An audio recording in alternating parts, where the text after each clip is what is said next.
अस्सलामुअलैकुम। सदारती ऑर्डिनेंस के ज़रिए मिनी बजट जो है वो नाफिज होने जा रहा है। गो कि हुकूमत को ये फ़ैसला बहुत पहले कर लेना चाहिए था, लेकिन बहरहाल देर आयत दुरुस्त आयत, जो मामलात हैं वो तय हो गए और मुमकिन तौर पर अगले हफ्ते में ये ब्लैक एंड वाइट के ज़रिए अनाउंस हो जाएगा। और जो मुआशी मुश्किलात उसके बाद सर उठाएंगी, वो आना ही थी, उनका आना ज़रूरी था।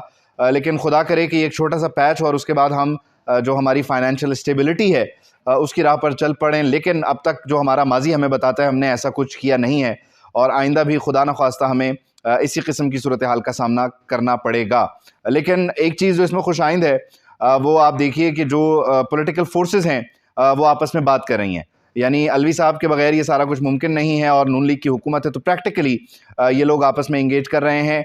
यही सियासत का बुनियादी उसूल है कि अगर मेज़ पर आ जाया जाए तो आपको किसी गेट नंबर 4, किसी गेट नंबर 5 और 6 पर जाने की ज़रूरत ना पड़े और किसी दूसरे तीसरे फरीक से मिलने के लिए आपको किसी के पाँव घुटने भी पकड़ने की नौबत ना आए। लेकिन सियासतदानों को ये बात समझाए कौन कि बातचीत सबसे आसान हल है, और जब आप ये नहीं करते तो उसके बाद आपको फिर हर उस इर्रेलेवेंट बंदे के हाथ पाँव जोड़ने पड़ते हैं, उसके पाँव पकड़ने पड़ते हैं जिसका सियासत से कोई ताल्लुक नहीं है। एक और चीज़ जो होने जा रही है वो ये कि नून लीग की जो दरारें हैं वो वाज़े हो रही हैं और शाहिद खाकान अब्बासी साहब नाराज़ क्यों हैं, उनके साहबजादी की टिकट का मामला है, ये कल मैंने आपको तफसीलन बताया। मरियम साहिबा ने 2 दिन इस्लामाबाद में गुजारे और मरियम साहिबा जो हैं वो कुछ खातिर खा नताइज हासिल नहीं कर सकी। नवाज़ शरीफ साहब ने उन्हें टास्क दिया था कि अब्बासी साहब से मिलें, उन्हें मनाएं, राज़ी करें और उनके जो तहफ़्फ़ुज़ात हैं उन्हें दूर कर लें। लेकिन अब्बासी साहब ने मरियम साहिबा के जो पैगामात थे बार बार मुख्तलिफ़ ज़राए से जो उन तक पहुँचाए गए कि मिलते हैं, बैठते हैं, बात करते हैं, उनके घर जाने की ख्वाहिश थी मरियम साहिबा की, लेकिन वो जो ऑप्टिक्स का गेम था वो यहाँ पे फेल हो गया और अब्बासी साहब ने किसी सूरत हाथ नहीं पकड़ाया।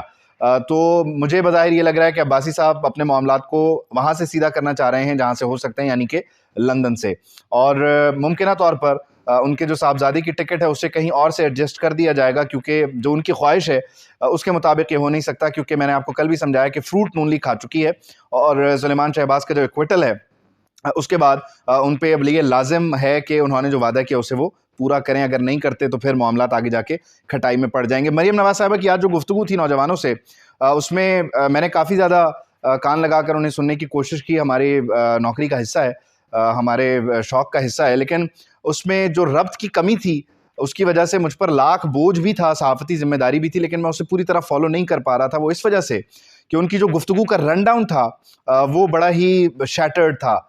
एक पॉइंट वो लाती थी मशरक़ से, एक लाती थी वो मगरिब से, और फिर वो अचानक से जुनूब की तरफ कदम बढ़ाती थी। तो एक अजीब सा मिक्सचर था जिसमें ओवरऑल उनकी सारी एफ़र्ट इमरान खान को निगेट करने पे थी। हालांकि नून लीग को इस वक्त जो अपनी एफ़र्ट्स हैं वो अपने बयानिए को रीबिल्ड करने पे लगानी चाहिए, लेकिन वो सतही बातें जो ट्विटर पे लोग कर रहे हैं या फेसबुक पे मीम्स की सूरत में हो रही हैं कि अब वो क्या हम गुलाम हैं वाले स्टिकर को कैसे हटाना है वगैरह वगैरह, जो कि इस स्ट्रेचर के लीडर से आप एक्सपेक्ट नहीं करते और करनी भी नहीं चाहिए। वो इस किस्म की गुफ्तगू कर रही हैं। वो समझती हैं कि सारे के सारे नौजवान जो हैं वो मीम्स का शिकार हैं और मीम्स अगर वो उनके सामने आके बयान करेंगी तो शायद वो रिलेट करेंगे। ऐसा नहीं है। एक तो मुस्लिम लीग नून को फ्रेश फेसेस की ज़रूरत है। जब तक मुस्लिम लीग नून फ्रेश फेसेस के साथ अपने आप को रीलॉन्च नहीं करेगी और अपने नैरेटिव को सादा और आसान नहीं बनाएगी, तब तक उनके लिए ये नामुमकिन सी कैफियत होगी। दूसरी चीज़, जब तक मरियम साहिबा जो पॉइंटर्स हैं, जो लिखत है, उसका शिकार रहेंगी, कागजात का शिकार रहेंगी। यानी आप हैरान होंगे कि मरियम साहिबा नौजवानों से मुखातिब थी। एक तरफ तलाल चौधरी साहब बैठे हुए थे, एक्सपर्ट तंजीम साजी, और दूसरी तरफ जनाब परवेज़ रशीद साहब बैठे हुए थे। तो मुझे इसमें हैरानी ये हो रही थी कि नौजवान कहाँ हैं। तो मरियम साहिबा को अपने इर्द गिर्द नौजवानों को लाना चाहिए। नौजवानों से मुखातिब होने के लिए नौजवानों को ही आगे करना चाहिए, क्योंकि जो बात नौजवान नौजवान से करेगा उस IQ लेवल पे आके, उस मैच्योरिटी लेवल पे जाके जो उसका है, तो वो मेरे ख्याल में ज़्यादा कन्विंसिंग हो जाएगा। यही मुस्लिम लीग नून के दोस्तों को मशवरा भी रहा है, लेकिन बहरहाल ऐसा होता नज़र नहीं आ रहा, क्योंकि मौरूसी मामलात हैं।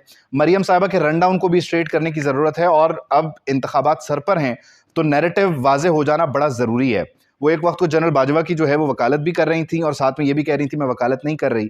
दूसरी चीज़, इमरान खान के नैरेटिव को वो कमज़ोर कह रही थी और अपना narrative out and loud open में मौजूद नहीं है।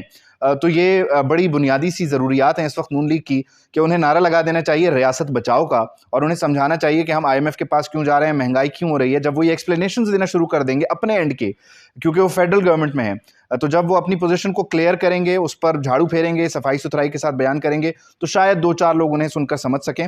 लेकिन जब तक वो सिर्फ अपनी फिंगर्स जो है वो इमरान खान की तरफ पॉइंटेड रखेंगे, तो इससे उनको कुछ हासिल वसूल होगा नहीं। आपको सामना है इमरान खान की पूरी ब्रिगेड का, इमरान खान की जो पूरी फौज है ट्विटर पे, फेसबुक पे, यूट्यूब पे, तो आपको उसको रैशनलाइज तरीके से जवाब देना है। उन्हीं की बातें उनके सामने दोहराकर आपको कुछ हासिल होगा नहीं। तो एक तो यूथ को एंगेज करें, यूथ को फेस बनाएं, और दूसरा कोई बयानियत बिल आखिर तरतीब दे लें इससे पहले कि बहुत देर हो जाए।